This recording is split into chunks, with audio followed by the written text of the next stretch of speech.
Salam dəyərli abituriyentlər, hər vaxtınız xeyirli olsun. Bugün güvənin 20 sınağının 15-ci sınağının izahını sizlərə təqdim edəcəm. Gəlin vaxt itirmədən başlayaq sualların izahına.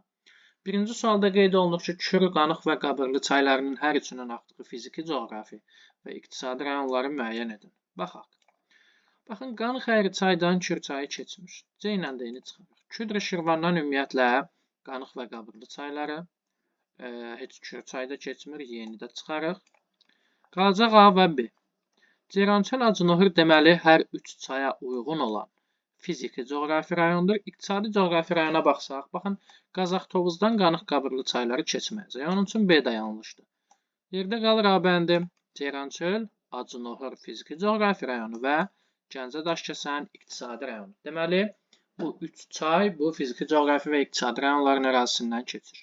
Birinci sualın düzgün cavabı A.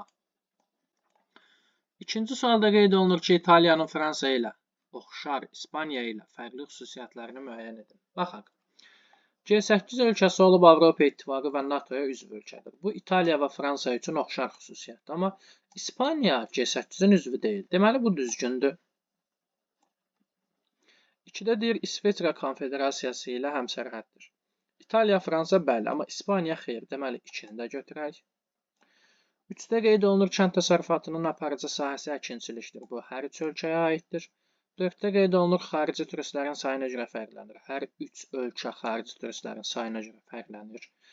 5-də qeyd olunur, unitar respublikadır. Baxın, İtaliya ilə Fransa unitardır, İspaniya isə federativ. Deməli, 5 də bizə lazımdır.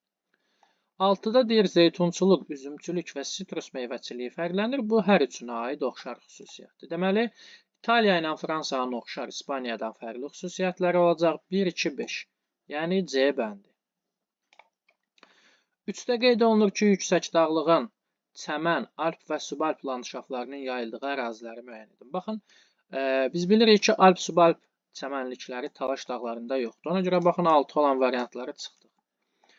4-də isə Qanıq əyri çay çökəkliyi, düzənlik. Burada alp-subalp çəmənləri olmaz. 4-ləri də çıxırıq.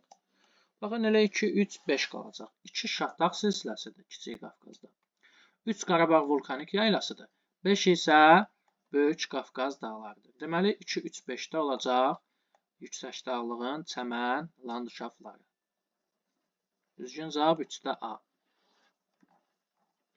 4-cü sualda qeyd olunur ki, cədvələ əsasən Respublikamızın çayları ilə bağlı uyğun fikirləri müəyyən edin. Ceyrankeçməz və Ağsu çayın qidalanmasında yağış suları üstünlük təşkil edir. Bəli, bir düzgündür, düzgünə düzgün, doğruya doğru olduğu üçün götürərik. Bizə uyğun fikirlər deyir. Yəni, doğruya doğru, yanlışa yanlış. 2. Qusarçay və Qudyal çayın mənbəyi dağ tundra iqlim tipində yerləşir. Bəli, Baş Qafqazda, Böyük Qafqazın şimal-şərqində. 2 də düzgün. 3. Vəlvələçay və Atıçay ağzı bir çala gölünə tökülür. Xeyr, Xəzər dənizinə tökülürlər. 3. Aşıqbayramlı və Cavanşir su anbarları Göy çayın üzərində yerləşirlər. Xeyr, Aşıqbayramlı Dəvəbatan çayın, Cavanşir isə Ağsu çayın üzərindədir. Bu da yanlış olduğu üçün yanlışa yanlışı götürək. Kür və Qabırlı çaylar arasında Ceyrançöl yerləşir. Bu düzgündür. Yanlış sırada verildiyi üçün götürməliyik. Deməli, baxın, doğruya doğru. 1, 2, yanlışa yanlış 4. Düzgün cavab olacaq. 4-cü sualda E bəndi. 5-də qeyd olunur, Araz çayının su toplayıcı hövzəsinə aid olan göl. Baxın, Acınohur Araz çayından uzaqdadır. Ağzı bir çaladır. Maral göldə, Candar göldə. Baxın, Batabat Naxçıvan ərazisində yerləşir və Araz çayının su toplayıcı hövzəsinə aid olan göl hesab edilir. 5-ci sualın düzgün cavabı olacaq B. 6-da qeyd olunur ki, xəritə sxemə əsasən yağıntıları bərabər paylanan mülayim isti iqlim yarım tipinin yayıldığı əraziləri müəyyən edin. Baxın, deməli, 5 olacaq, yayı qıraq keçən mülayim isti iqlim. 5 olan variantı çıxdıq. 2 olacaq, soyuq iqlim. 2-ləri də çıxdıq.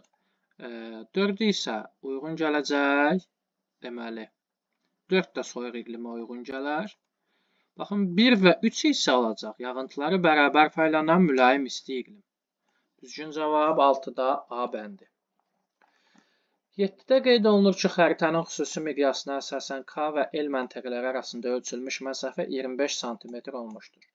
Bu məntəqələrin yerləşdiyi coğrafi enliklər arasında dərəcə fərqi 20 dərəcə, xəritədəki məsafə tərifi isə 10 kilometrdir. Məntəqələrin eyni meridian xətti üzərində yerləşdiyini nəzərə alaraq xəritənin baş miqyasını təyin edin. Deməli, baxın, biz 20 dərəcənin ilk öncə neçə kilometr olduğunu gəlin hesablayaq. Meridian üzərində 1 dərəcə 111 kilometr olduğu üçün 111-i vuraq 20-yə. Bu da edəcək 2220 kilometr, düzdürmü?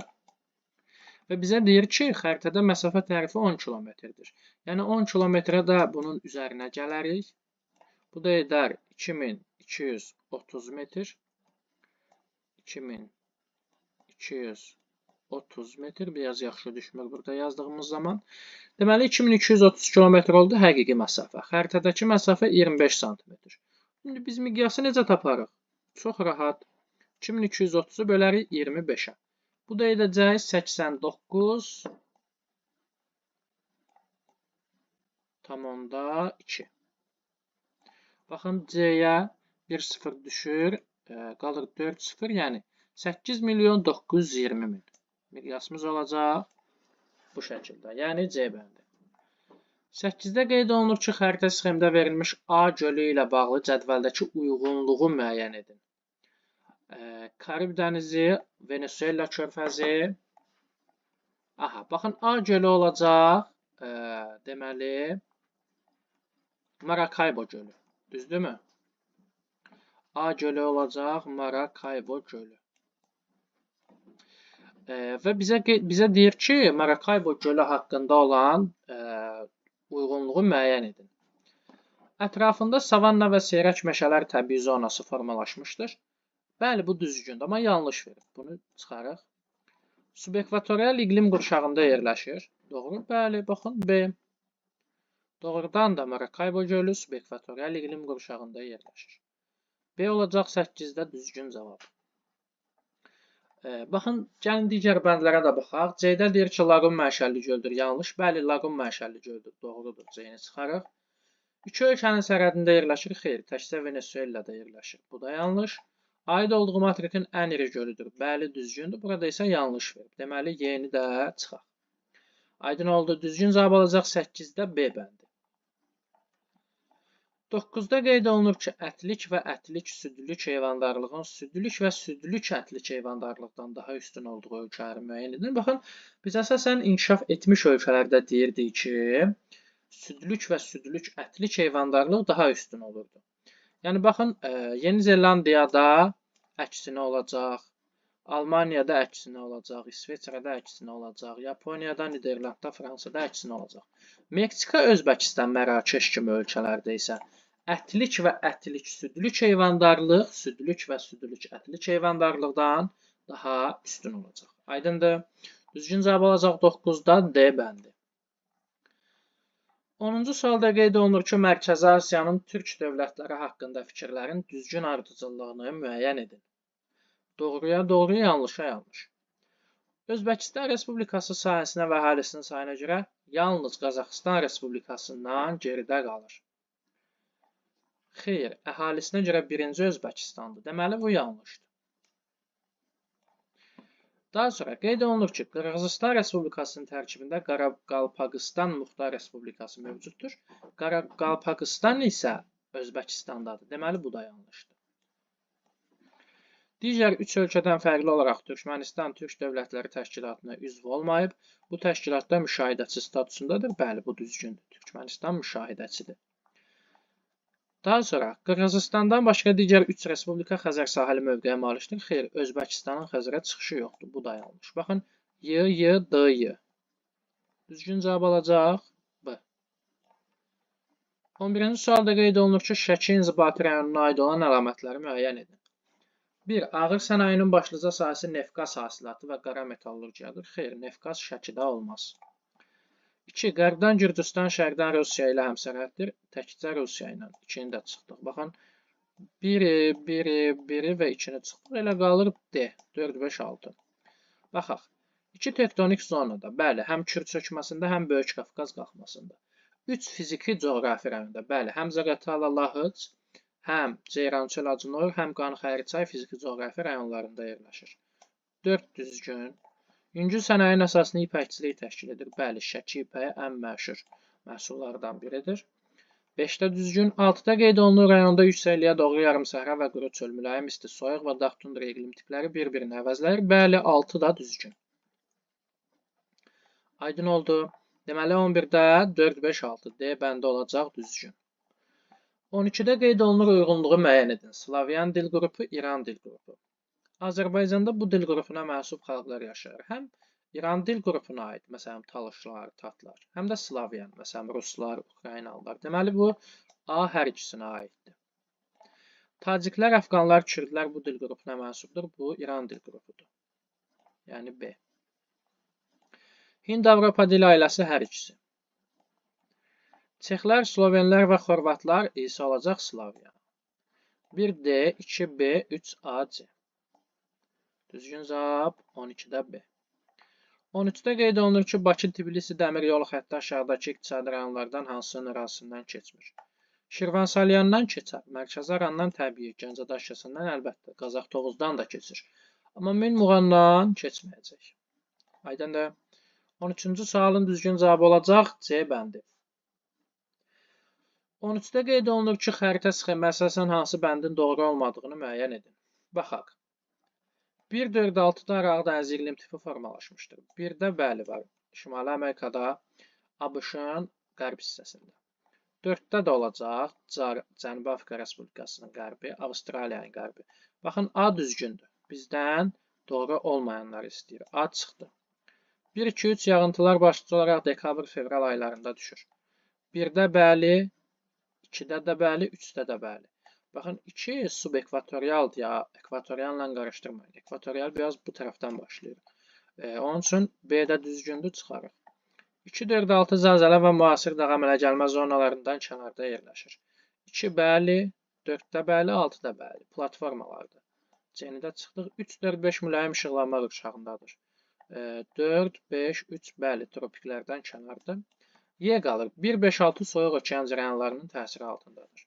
1 bəli, Kaliforniya. 6 da bəli, Qərbi Avstraliya, soyuq okeanlar. Amma bax, 5 Yaponiyada isə Kurosio isti cərəyanı təsir edir. Deməli, Y olacaq yanlış. Yəni, bu bənd olacaq yanlış. 14-də düzgün cavab olacaq Y. 15-də qeyd olunur ki, Apalas dağlarının Ural dağları ilə fərqli, Skandinaviya dağları ilə isə oxşar əlamətlərini müəyyən edin. Ən yüksək zirvəsinin mütləq hündürlüyü 2000-dən çoxdur. Baxın, Apalas Skandinaviyanın hər ikisində. Apalas 2037, Skandinaviya 2469. Uralda isə 1900 metrə yaxındır təxminən. Deməli, bir düzgündür. Apalasla Skandinaviyadan oxşar, Uraldan isə fərqli xüsusiyyətdir. Paleozoyda yaranmış dağlardır. Hamısı 2 işıqlanma qurşağında yerləşir. Baxaq, 2 işıqlanma qurşağında yerləşir. Yox, bu da olmayacaq. Apalasla Skandinaviya. Bu Ural dağları da 2 işıqlanma qurşağındadır. Onun üçün onlar yanlış. Daş, kömür və dəmir filizə ehtiyatlarına malikdir. Hamısında olacaq bu. İnkişaf etmiş ölkə ərazisində yerləşir. Bəli, baxın, Apalas ABŞ-da, Skandinaviya, deməli, İsveç, Norveç ərazisində, Ural isə Rusiyada. Rusiya inkişaf etməkdə olan ölkədir. Deməli, bu fərqlidir. 1 və 5. Düzgün cavab olacaq 15-də Y. 16-da qeyd olunur ki, Euler-Venn diaqramını tamamlayan bəndi müəyyən edin. Parinyas, Cənubi Amerikanın ucqar qərb və Step Point. Bu da Avstraliyanın ucqar qərb nöqtələri. Sahilindən soyuq okean cərəyanı keçir. Bəli, Peru və Qərbi Avstraliya soyuq okean cərəyanları. Bir olar. Subekvatorial iqlim qurşağında yerləşir. Deməli, xeyr, Step Point, bu subtropikdədir. Subtropika düşür, yox, tropika düşür. Yanlışdır. Yerləşdiyi ölkə inkişaf etmiş ölkələr qrupuna aiddir. Step Point, bəli, Parinyas xeyr. 3-də yanlış. Baxın, 2-3-ü çıxaq. 2-2-3. Üzərində günəş ildə 2 dəfə zenitdə olur. Step Point tropik işıqlanma qurşağından kənardadır. Burada olmaz. Parinyasda isə olar. 4-də çıxdıq. Baxın, qalır elə A. Cənub yarımkürəsində yerləşir. Hər ikisi aid olduğu materikin ucqar qərb nöqtəsidir. Bəli, hər ikisi. 16-nın düzgün cavabı olacaq A bəndi. 17-də qeyd olunur ki, Lənkəran Astara iqtisadi rayonunda Lakin Kürdağ Araz Çökəkliyi vilayətində yerləşən milli park. Bu Qızılağac olacaq əlbəttə. 17-də C. 18-də qeyd olunur subtropikin bərabəri Tibetli vilayətinin formalaşdığı materiklər, yəni cənub materikləri. Şimali Amerikada olmaz, Avrasiyada olmaz, Şimali Amerikada olmaz, Şimali Amerika Avrasiyada olmaz, Cənubi Amerikada və Avstraliyada olacaq. 18-də düzgün cavab olacaq D. 19-da qeyd olunur Hind okeanında yerləşən adaları müəyyən edin. Deməli, Baham, Kanar, Bermud bunlar Atlantikdadır. Azor Atlantikdadır, Kiçik Antil Atlantikdadır. Seyşel, Maldiv, Komor. Baxın D. Aydın oldu. Seyşel, Maldiv, Komor adaları Hind okeanında yerləşəcək. 20-də qeyd olunur Bakı şəhəri ilə 3-cü saat qurşağının şərq sərhədi arasındakı yerli vaxt fərqini hesablayın. Bakı 50-dədir. 3-cü saat qurşağı 45-dədir. 45-in ucqar şərq nöqtəsi üzərinə 7,5 gələri edər 52,5. Deməli, Bakı ilə 3-cü saat qurşağının şərq sərhədi arasında 2,5 dərəcə fərq olacaq. Bunun da neçə dəqiqə olduğunu tapmaq üçün vurmalıyıq 4-də. Bu da eləcək 10 dəqiqə. Aydın oldu. 20-də düzgün cavab olacaq B. 21-də qeyd olunur K iqtisadi rayonu Azərbaycanın şimal-şərqində Xəzər dənizi ilə baş su arıcı silsiləsi arasında yerləşir. Ərazinin relyefi, iqlim və torpaq şəraiti kənd təsərrüfatının ixtisaslaşmasına müsbət təsir etmişdir. Sahəsi 6,96 min km², əhalisinin sayı 561,8 min nəfərdir. Mətndə bəhs keçən K iqtisadi rayonu üçün aşağıdakı fikirlərdən hansı səhv verilmişdir?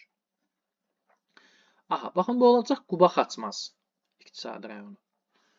Neft, qaz, mərmər müxtəlif tikinti material ehtiyatlarına malikdir. Bəli, bu düzdür. Əhalinin milli tərkibi müxtəlifdir. Bu da düzdür. Sıxlığı deyir, bunu saxlayaq. Digərlərə aid olmasa buna baxarıq. Düzən ərazilərdə irriqasiya həyata keçirilir. Suvarma, bəli. Bütövlükdə Böyük Qafqaz tektonik qalxma zonasında yerləşir. Aha, baxın, xeyr. Quba Xaçmaz iqtisadi rayonu həmçinin ön Qafqaz çökməsində yerləşir. Deməli, yanlış elə bu olacaq. C-də düzgün imiş. Daha C-ni hesablamağa ehtiyac qalmadı. 21-də düzgün cavab olacaq Y bəndi. 22-də qeyd olunur ki, doğru fikirləri müəyyən edin. Nisbi rütubətliyi 30%-ə qədər olan hava quru, 30-60% olan hava normal, 60-dan çox olan isə rütubətli sayılır. Bəli, bu düzgündür. Buludlar su buxarının maye və ya buz kristallarına çevrilməsi nəticəsində yaranır. Bəli, bu da düzgündür. Sarma və Bora Ərəbistan və Şimali Afrikada yayılmış isti və quraqlığı ilə seçilən xeyr.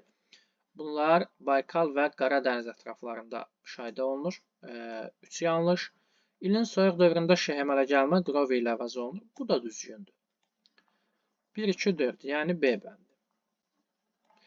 5-də deyir, havanın temperaturu yüksəldikcə onun su saxlama qabiliyyəti azalar, xeyr, artacaq. 6-da deyir, ekvatorda havanın qalxan hərəkəti atmosfer təzyiqinin yüksəlməsinə, əksinə, qalxan hava alçaq atmosfer təzyiqinə səbəb olar. 6 da 5-də səhvdir. 1, 2, 4, 22-də düzgün cavab B. İndi isə keçək açıq tipli suallara. Qeyd olunur ki, keçdikləri sahil ərazilərdə düz radiasiyanın kəmiyyətinin artmasına səbəb olan okean cərəyanlarını müəyyən edin. Yəni, soyuq okean cərəyanlarını bizdən istəyir. Çünki soyuq okean cərəyanlarının keçdiyi ərazilərdə isti və quraq temperatur yaranır və nəticədə düz radiasiya, buludsuz hava əmələ gəlir. Soyuq okean cərəyanları hansılar olacaq? Peru soyuq okean cərəyanıdır, Kanar soyuq okean cərəyanıdır və Bengal. Gulfstream, Crossio, Şimali Atlantik isə istidir. Deməli, baxın, 23-də olacaq 1, 3 və 4. 24-də deyir, cədvələ əsasən doğru sıraları müəyyən edin. 1. Mərmər ehtiyatıdır, şərurda, bu düzgün. Polimetal Oğuzda olmaz. Neft Göyçayda olmaz. Cips Ağdağ, Tovuz, bəli, Tovuzda Ağdağ yatağı. Bu da düzgün. Əhəng daşı Ağdamda, bu da düzgün. Civə Qazaxda olmaz. Baxın, 24-də olacaq 1, 4 və 5. 25-də qeyd olunur ki, çayın mənbəyində atmosfer təzyiqi 495,5 mm civə sütunu, mənsəbində isə 740,5 mm civə sütunudur. Gəlin, bunların arasındakı fərqi tapaq. Yəni, 740,5-dən çıxaq 495,5-i və biz buradan taparıq nəyi? Deməli, hündürlüyü. Edəcək 245 və biz 245-i də vurmalıyıq 10-a hündürlüyü tapmaq üçün, məsafəni tapmaq üçün. Çünki biz bilirik, deməli, millimetr civə sütunu 10 metrə bərabərdir. Deməli, bu iki məntəqə arasında 2450 metr fərq var. Çayın uzunluğu isə 1750 kilometrdir. Meylliliyi deyir tapın. Meylliliyi necə tapırdıq? Düşmə bölünsün çayın uzunluğu. Bölünsün el. Düşmə 2450-dir. Çayın uzunluğu da 1750-dir. 2450-ni də 1750-yə böləndə edəcək 1,4 metr bölünsün kilometr. Aydındır. 25-in düzgün cavabı olacaq 1,4 metr bölünsün kilometr. 26-da qeyd olunur ki, A ölkəsində 2022-ci ilin əvvəlində əhalinin hər 1000 nəfərinə düşən doğulanların sayı 14, ölənlərin sayı 6 nəfər olmuşdur. Yəni, təbii artım, baxın bunların fərqi 8 nəfər.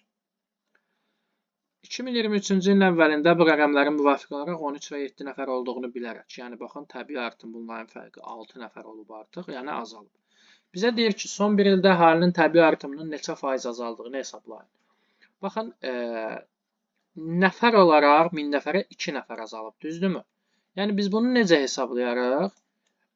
8 nəfər olacaq 100%.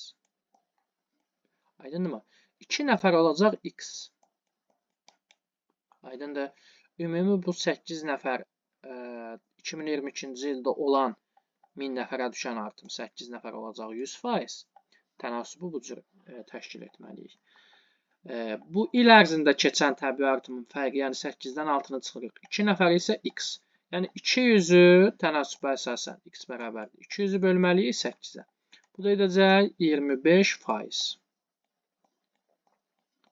Aydındır. Yəni bir il ərzində ölkədə təbii artım 25% azalıb. 26-cı sualın düzgün cavabı olacaq 25%. Keçək 27-ci suala. Uyğunluğu müəyyən edin. Demoqrafik keçidin mərhələləridir. 1, 2, 3-cü mərhələlər.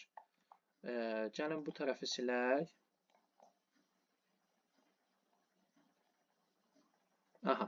Qeyd olunur ki, ibtidai cəmiyyət üçün səciyyəvidir. Bu birinci mərhələdir. 1-ə olacaq A. İnkişaf etmiş ölkələrin əksəriyyəti üçün xarakteristikdir. Bu 4-cü mərhələ idi. Deməli, bu heç birinə aid deyil. C-də deyir, doğumun yüksək göstəriciləri saxlanılır, lakin səhiyyənin inkişafı sayəsində ölümün səviyyəsi azalır. Bu olacaq 2-yə aid. 2 olacaq C. Latin Amerikasının əksər ölkələri demoqrafik keçidin bu mərhələsindədir. Bu 3-cü mərhələdir. Y. Bu mərhələdə əhalinin sürətli artımı demoqrafik partlayışla müşahidə olunur. Bu da olacaq Y. 2-ci mərhələyə aid. Y də olacaq 2-ci mərhələdə. Yəni, demoqrafik partlayış. Səhiyyənin inkişafı ilə bağlı olaraq ölüm azalır, amma təbii artım isə olduğu kimi qalır. Deməli, demoqrafik partlayış baş verəcək. Aydındır. 1 olacaq A, 2 olacaq C, Y, 3 olacaq D. Açıq tipli suallarla da bitirdik. Gəlin isə indi keçək situasiya tipli tapşırıqlara. Situasiyanı oxuyaq. Qeyd olunur ki, eyni adlı adada yerləşən A ölkəsinin sahəsi 70,2 km². Əhalisinin sayı isə 5 milyon nəfərdir ki, bunun da əksəriyyəti Kelt dil qrupuna aid xalqlardır. Adada yerləşməsinə baxmayaraq quru sərhədləri mövcud olan bu ölkədə, deyir, adada yerləşir, amma quru sərhədlər də var. Bu ölkədə ÜDM-nin həcmi 2022-ci ildə 510 milyard ABŞ dollardır. Baxın, deməli, bu inkişaf etmiş ölkədir. Çünki ÜDM-nin həcmi yüksəkdir. Avropa İttifaqına üzvdür, amma NATO-ya üzv deyil. Deməli, Avropada yerləşir. Avropanın adı ölkələrin gəlin yadımıza salaq. İslandiya, Böyük Britaniya, İrlandiya. İslandiyanın heç bir quru ölkə ilə quru sərhədi yoxdur, bunu çıxarıq. Baxın, Böyük Britaniya, İrlandiya isə ikisi də bir-biri ilə sərhəddir. Deməli, bunların ikisindən biri olacaq. Lakin, baxın, məsələn, baxırıq əhaliyə, əraziyə, Böyük Britaniyanın əhalisi daha çoxdur, ərazisi daha böyükdür. Və burada həmçinin ÜDM daha yüksəkdir. Deməli, bu A ölkəsi olacaq hansı ölkə? İrlandiya. Keltlər, bəli, İrlandlar Kelt dil qrupuna aid xalqlar burada üstünlük təşkil edir. Deməli, A ölkəmiz oldu İrlandiya. Düzdürmü? Deməli, İrlandiya, bəli, Avropa İttifaqına üzvdür, amma NATO-ya deyil. Gəlin, indi tapşırıqlara baxaq. 28-də deyir A ölkəsini müəyyən edin. Baxın, qeyd etdik. 1 İrlandiya cavabladıq. Və 2022-ci il üçün bu ölkədə ÜDM-nin adam başına düşən həcmi. Çox rahat. Necə edərik? ÜDM-nin ümumi həcmini, yəni 510 milyard ABŞ dollarını bölməliyik 5 milyona, yəni əhalinin ümumi sayına. Bu da edəcək 102 min. 102 min. Aha, 102 min. 102 min. ABŞ dolları. Aydın oldu. 2-nin də cavabı olacaq 102 min ABŞ dolları. Adam başına düşən illik ümumdaxili məhsulun adam başına düşən illik həcmi. Aydın oldu mu? Gəlin indi keçək 29-cu tapşırığa. A ölkəsinin hansı iqlim vilayətində yerləşdiyini. Baxın, İrlandiya olacaq mülayim dənizdə. Yazıram M-dır, mülayim dəniz. Və ölkədə yayılmış əsas torpaq tipini. Burada enliyarpaqlı meşələr üstünlük təşkil edir. Enliyarpaqlı meşələrin altında da qonur torpaqlar yayılacaq. Aydındır. 29-cu sualda mülayim dəniz və enliyarpaq meşələr altında qonur torpaqlar. 30-cu sonuncu sualda qeyd olunur ki, xəritə sxemdə rəqəmlərlə verilmiş ölkələrdən hansılar A ölkəsi ilə həm eyni idarə etmə formasına, həm də eyni inzibati ərazi quruluşuna malikdir. Yəni, həm deməli, İrlandiya unitar respublikadır. Həm respublika olsunlar, həm unitar olsunlar. Baxın, 1 İsveç. İsveç monarxiyadır. Deməli, çıxarıq. 2 Finlandiya. Finlandiya həm respublika, həm unitardır. 2-ni götürdük. 3 Almaniya federativ ölkədir. 3-ü çıxdıq. 4 Polşa respublikadır, unitardır. Bunu da götürdük. 5 Avstriya. Avstriya deməli federativ ölkədir. 5-i də çıxdıq. 6 İspaniya federativdir və monarxiyadır. Çıxdıq. 7 İtaliya həm unitardır, həm respublikadır. 8 Rumıniya həm unitardır, həm respublikadır. 2, 4, 7, 8 olacaq. Həm unitar, həm respublika. Yəni İrlandiya ilə eyni idarə etmə və inzibati ərazi quruluşuna malik ölkələr. Beləliklə 15-ci sınağımızın da sonuna gəlib çatdıq. Ümid edirəm sizlər üçün faydalı oldu. İzlədiyiniz üçün təşəkkür edirəm.